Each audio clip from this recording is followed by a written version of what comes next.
اعوذ باللہ من الشیطان الرجیم بسم اللہ الرحمن الرحیم نحمدہ و نصلی علی رسول الکریم. محترم سامعین ناظرین کرام، السلام علیکم ورحمۃ اللہ وبرکاتہ.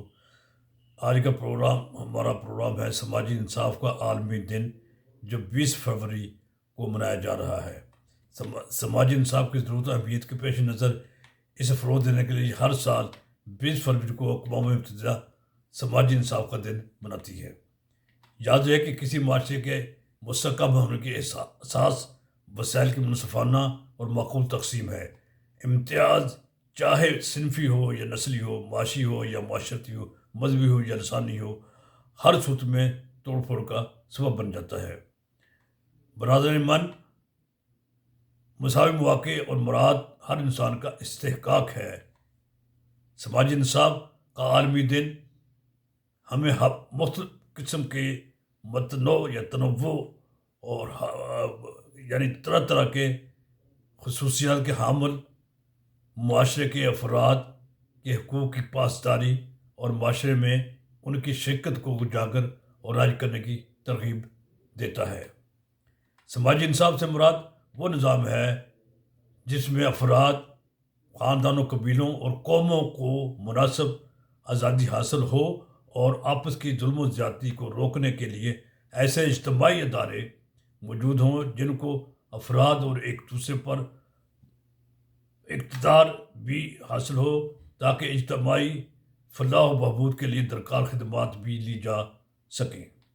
یاد رہے کہ زندگی کے تمام مظاہر اور ہر طرح کی سرگرمیاں عدل اجتماعی یا سماجی انصاف کے دائرے میں داخل ہیں. اسلام کی نظر میں سماجی انصاف یا عدل انسان میں مساوات کا نام ہے. یہ ایک ہمہ گیر اور جامع اصول کی نشاندہی کرتا ہے جس سے انسان کو ہر سطح اور ہر موقع پر ایسا عدل و انصاف ملتا ہے جس کا کہ وہ مستحق ہوتا ہے.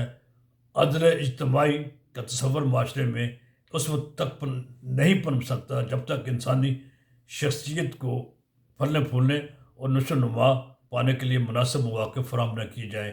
اور انسانی شخصیت کی نشو و نما کے لیے ضروری ہے کہ دنیا میں ایک عام آبادی کو بھی اظہار رائے کی آزادی میسر ہو اور اسے معاشی اور معاشرتی ترقی کے یکساں مواقع میسر ہوں.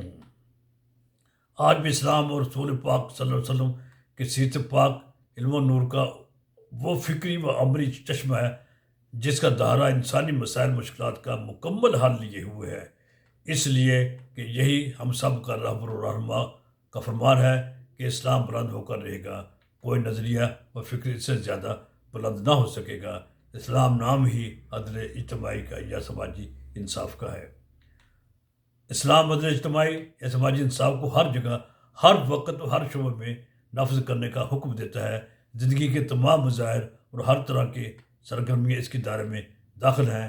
کسی بھی معاشرے کے استحکام و ترقی کے لیے ضروری ہے کہ اس میں عدل و اجتماعی کا بنیادی طور پر نفاذ ہو.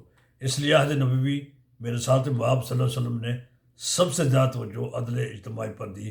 عہد نبوی میں قائم ہونے والا عدل اجتماعی یقینی طور پر ہر مسلمان کے لیے ایک بے نظیر مثال کی حیثیت رکھتا ہے. اس کے لیے ہمارے اسی چینل پر میں آپ کو وضاحت کر دوں، ہم نے الحمدللہ اسی چینل پر عدل نامہ رسول صلی اللہ علیہ وسلم پر 50 کے لگ بھگ پروگرام کر چکے ہیں. اور یہ پروگرام اس کے بعد ہمارا ارادہ عدل نامہ رسول صلی اللہ علیہ وسلم کو دوسرے ایک اور نئے انداز سے پیش کرنے کا ہے. آپ سے درخواست ہے کہ آپ ہماری اس سلسلے میں ہمارے لیے دعا کریں. ہمیں اللہ تعالیٰ ہمت و توفیق عطا فرمائے کہ ہم عدل نامہ رسول صلی اللہ علیہ وسلم کو نئے انداز سے پیش کر سکیں. اللہ تعالیٰ سے درخواست ہے کہ اللہ تعالیٰ ہماری کوششوں کو کامیاب بنائے.